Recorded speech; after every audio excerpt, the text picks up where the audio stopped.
চাচা গ্রাম থেকে শহরে আসছে ভাতিজার সাথে দেখা করতে।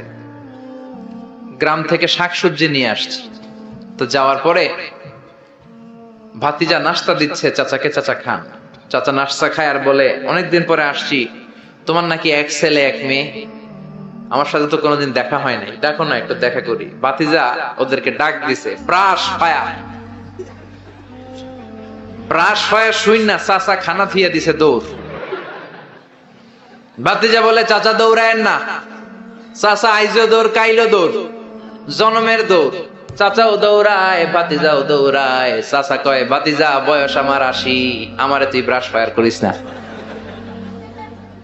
ভাতিজা বলে, চাচা এই ব্রাশ ফায়ার ওই ব্রাশ ফায়ার না, ছেলের নাম ব্রাশ, মেয়ের নাম ফায়ার। বলছে ছেলে মেয়েরে ডাকো, তো ভাতিজা বলছে ব্রাশ ফায়ার। কপাল পোড়া, এরকম নাম আছে না নাই? আহাব্বুল আসমা ইলাল্লাহ আব্দুল্লাহ, আব্দুর রহমান। আল্লাহর কাছে সবচাইতে প্রিয়তম নাম হচ্ছে আব্দুল্লাহ আর হচ্ছে আব্দুর রহমান। সুবহানাল্লাহ পড়েন। এই নামগুলো রাখতে রাজি আছেন তো? আব্দুল্লাহ, আব্দুর রহমান রাখবেন। নবীদের নামে নাম রাখবেন, সাহাবাদের নামে নাম রাখবেন, তাহলে ছেলেগুলো ভদ্র হবে, নামাজি হবে, ঠিক কিনা? ছেলে যত ছোটই হোক, তার কানে আপনি ইসলাম পৌঁছে দেন। জন্মের পরে কানে আজান দেন। বয়স যখন 7 দিন আকিকা দেন।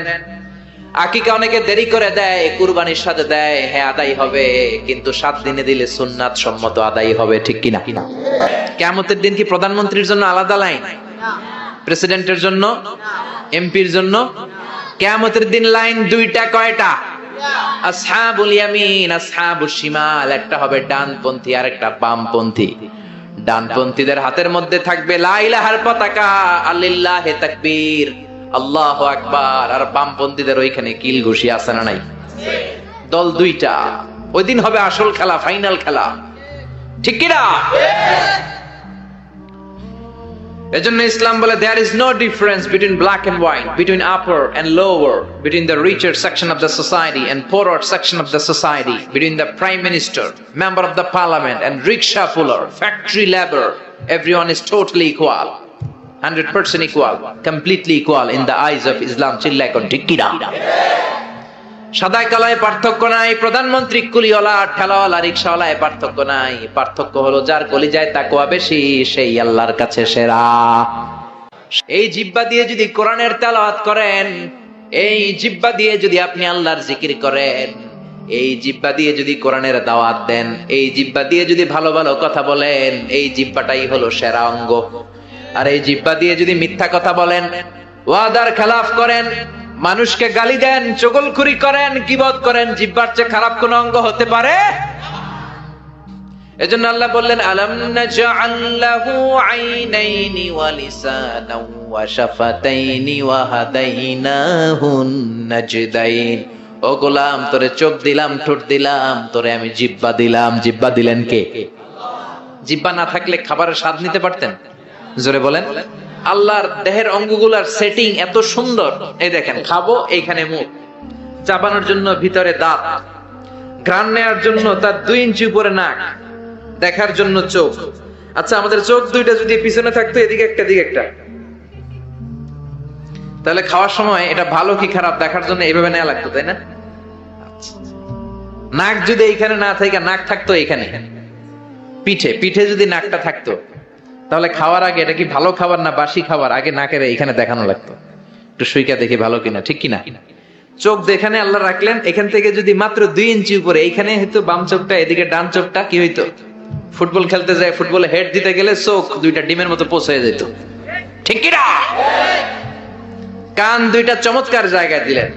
এই কানটা যদি আল্লাহ এই বগলের নিচে দিত, আর এই ডান কানটা যদি এই বগলের নিচে দিত, আজকে আমার ওয়াজ শোনা লাগতো এইভাবে, ঠিক কিনা? কারণ এইভাবে যদি কান চাপা পড়ে থাকে, কথা শোনা যাবে? সুবহানাল্লাহ কইতে পারলেন না?